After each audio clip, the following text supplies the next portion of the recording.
Yes. What I've discovered in my research into this for a long time is that all of us have been born into a culture that has an underlying hidden core that it is taboo for us to discuss.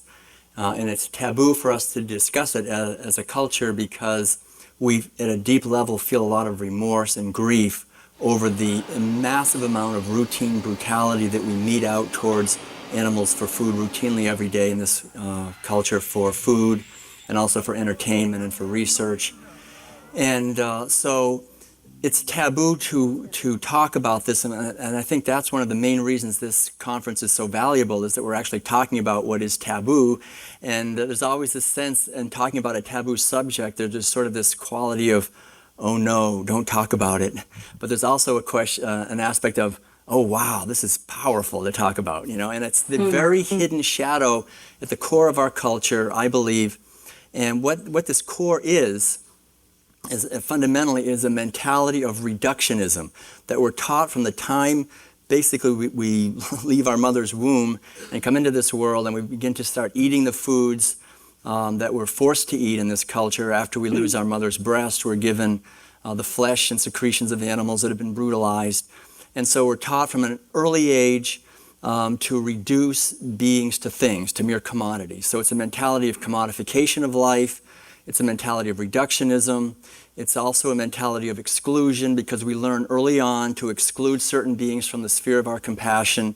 And when we do that, we're automatically able to commit violence towards them because we say something like, well, they just were put here for us to use, or they don't have a soul. And every institution in our culture cooperates in basically ritually injecting this mentality into each and every one of us from the time we're born. The institution of our family, the institution of religion, the institution of education, the institution of the media, government, law, every institution in any culture all work together to basically let that culture reproduce itself, whatever that culture is, whether it's destructive and violent, or whether it's very, wise and benevolent. The institutions in that culture naturally work that way. And so what I realized is that we've all been basically forced into participating in daily rituals of violence that are based on reductionism, commodification, exploitation, exclusion, and fundamentally, I think even deeper than that, of disconnectedness, that we learn early on to disconnect the reality that's on our plate every breakfast, lunch, and dinner from the reality that it actually took to get it onto our plate. So we learn early on through practice the art of disconnecting, and we become masters by the time we're 10 or 12 or 15 years old of the art of disconnecting.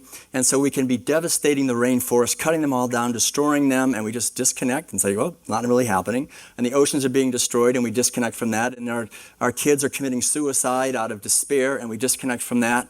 And so I think at the core of this whole fundamental cultural taboo that we're talking about here today is a mentality that our culture yearns at its very soul and core to transcend, to evolve out of, I think that we know at a deep level that our purpose on this planet is to grow and to awaken and to be living blessings in the world, that we're here literally to bless the world and to discover our own unique way of being that blessing. And so this, I think, is really the challenge that we're faced as a culture, and why the greatest thing anyone can do is to become a vegan, because being a vegan is simply taking responsibility for the ripples that radiate from my life into the world, and it's a mentality of radical inclusion. It's saying I am going to include all living beings within the sphere of my compassion. And so it's fundamentally an extremely healing and life-affirming attitude, but it's more than an attitude, it's actually living it. You can't be a vegan in theory only. It's practical. And that's why I love it so much. It's something we actually live and do. And I think on the outside, most people think of veganism as like you're saying no all the time, right? You're saying, I'm sorry, I don't eat this, I don't eat ice cream, I don't eat eggs, I don't eat cheese, and no. And people go, oh man, you're really negative, you're just saying no to this and no to that. You won't go to the zoo, you won't. But actually, I think it's really important to remember that attitude that seems negative of saying no actually rides on a huge yes, a yes to kindness and compassion and sustainability and freedom and peace and blessing and justice to all living beings. And it's out of that concern that we're basically following a life where we show kindness and compassion to other living beings by refusing to pay our brothers and sisters to do the heartless and brutalizing and demeaning work of killing them. And Martin Luther King said that violence anywhere hurts everyone everywhere. We are all connected. And so I think it's important to remember that if I take out my wallet and I start paying someone to confine a cow or a chicken or to brutalize these animals for food in some way, that I'm actually the one that's responsible for that. I'm paying them to do work that I would never want to do myself. And so underlying this, I think, is really an incredibly positive message that we can transform our culture. In the World Peace Diet, one of the things that early on in the book I talk about is that the last revolution that this culture ever experienced was about between 8 and 10,000 years ago, and I call it the herding revolution, where we basically, actually it started in the country that is now Iraq, started to own animals. The first time people started owning animals, seeing them merely as property. That was the fundamental reduction, and with that came everything else. We started owning human beings, slavery happened, we started having this rich elite that emerged, and they owned the capital. Capital means head, as in head of livestock. So the first capitalism was 10,000 years ago with this wealthy elite that emerged that owned the capital. They wanted more land. They wanted more capital. The fastest way to get rich quick back then was to steal, was actually to go to war and fight against other capitalists to steal their livestock or to win their livestock by defeating them in battle. The very first word for war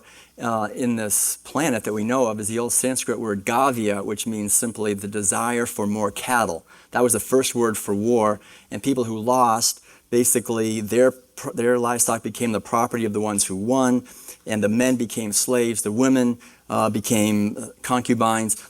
And it was really a brutal time, and it brought out the worst in people. The men had to become hard and tough and brutal and disconnected from their feelings. Women became reduced to mere property that were bought and sold like chattel property. If you look at the very first writings that we have, the ancient Epic of Gilgamesh, the old Sumerian writings, the Iliad, the Odyssey, the Old Testament writings, the first ones, you see by the time the historic period emerged 3,000 years ago, the whole thing is established. There's slavery, and women are property, and nature, wildlife, has also been reduced to being the status of mere pests. They maybe will interfere with our livestock, so we want to get rid of them.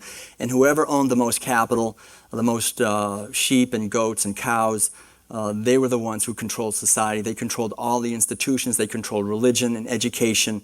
And is it any different today?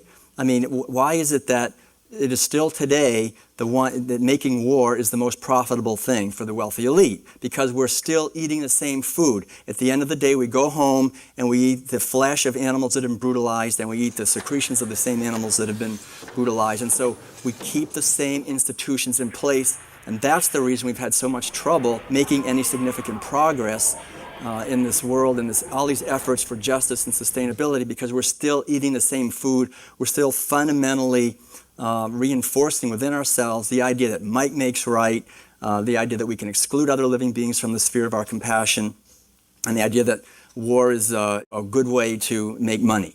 And this is underlying this culture. This is the living fury at the core of our culture that no one can look at. It's taboo to talk about this. So once we start to see it, then we get the understanding of the big picture of our culture. Then we realize why veganism is so essential, why it's the most powerful thing anyone can do to bless our world, and why there's nothing more benevolent and more sacred and noble, I think, than anyone can do than to take on the task of spreading this message of veganism. Because at the very core of veganism, the other thing is the domination of the feminine. These animals that are most brutalized in this whole system are female animals. On dairy farms, on factory farms for pigs, chickens, cows, fish, all of this stuff. Basically, it's the female animals and the female reproductive cycles that are mercilessly dominated. And so we would never be able to do this to these females if we hadn't disconnected from our own innate wisdom and sensitivity that naturally knows that the most sacred parts of our lives, the most sacred things in nature are mothers giving birth to babies, caring for those babies, nursing those babies, nesting. This is something we should have a sense of honor and respect for. And yet dairy farms and all these places, they're basically rape and kill operations where the females are confined, their babies are stolen, they're raped again, we take away their products. And so it not only does it harm them, but it harms us. The ancient spiritual teachings of all the traditions emphasize when you harm someone else, you harm yourself more than you harm them. That whatever we would want most for ourselves, we should give to others. So if I want freedom and peace and joy and love for myself, I'm called to give that to others. If I give to others misery and enslavement and domination, then we end up being dominated. That's why we find more and more our culture, we are becoming enslaved, is because we are enslaving others. If we want to be free, we have to free others. And this is the teaching of liberation that I think we all know at the core of our being. I remember growing up in Concord, Massachusetts, and I just ate the food, massive amounts of meat, dairy, and eggs. And I remember when I was about 8 years old, I said to my mother, "So, is this what everybody eats?" And she said, "Yeah, this is what everybody eats." And then she said, "Well, there are vegetarians."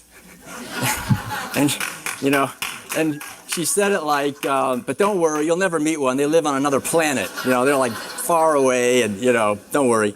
And I remember I grew up, and when I was about 12 or 13 years old, I went to this dairy farm. I went away to a summer camp in Vermont, and it was affiliated with a dairy farm that was organic, and this was in the mid-'60s, I guess, or something. And it was so interesting because this is the kind of place you think that nothing but good can come from, right? A Vermont organic dairy farm. And I remember we went down and we were all taught to catch our own chicken and to put the chicken down on this board on the ground and then to put her head between the two nails, and then in your other hand you had your axe and you just cut her head off and she'd run around spouting blood, and then when she expired, we would take her body and we'd put it through the hot water and we would eat the chicken. And I remember as a kid of maybe 12 or 13, I had no problem with that. I had been well indoctrinated. I had gone through 12 or 13 years of intense indoctrination 3 times a day, and I knew, as a matter of fact, that a chicken is just a chicken. It has no soul, and it was put here by God for us to use, and if I didn't eat this chicken or this meat, I would die within 24 hours of a protein deficiency. That would be it. I'd be dead. So you just have to do it. It's set up like that. And I remember a little later, we did the same thing to a cow. A cow wasn't producing enough milk, and we were brought down to this organic dairy, and we shot the cow in the head 3 times with a rifle, and she fell to the ground, and he cut her head off, and the blood was everywhere, and he wiped his brow very calmly and said, "You have to do that. You have to cut those arteries while the heart is still beating, otherwise the flesh would be disgusting, and we humans would never want to eat it because we don't like soggy flesh." And so underlying and behind the curtain of our culture, there is a massive amount of killing. 75 million animals a day, just in the United States alone, are being slaughtered for food. These are numbers that are mind-boggling, and that's the background of this culture. And unless we begin to look behind the curtain of our denial and come to terms with this violence, not only to the human beings who have to do this kind of brutality on a massive scale and what it does to them. If you just read books about what slaughterhouse workers and factory farm workers go through, the violence, the spousal abuse, the drug addiction, the alcohol addiction, the misery in their lives, about 1 billion people are chronically malnourished and hungry. Another 1 billion people are chronically obese and overweight because they're gorging on grain-fed animals. And the massive devastation to the environment and the disconnectedness underlying that's been injected into us by our culture and by our religion, by every institution, because we don't want to look at this because it goes against our fundamental nature. So the underlying idea is to awaken to our natural compassion. And I think this is the great calling that we all have. This is the underlying benevolent transformation, benevolent revolution, benevolent evolution that our culture yearns for and longs for. And we can see right now, literally, it's on our plate. And I just want to invite all of us in this room and everyone who's listening to this or watching this at any time to go into our communities and spread this message. I was just at a retreat on my book, The World Peace Diet. 40 people went out and they're now teaching the ideas in the World Peace Diet in their communities. We can do that with all modes and forms of vegan education. It's a grassroots movement. It's not going to be coming probably for a while to the mass media, but it can. It will when we get strong enough. So keep spreading this wonderful message, and thank you very much. Thank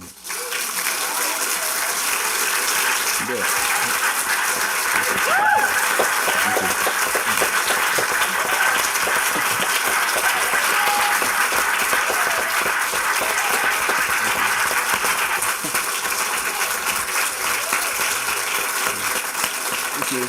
Bless you. That's wonderful. Thank you. Thank you.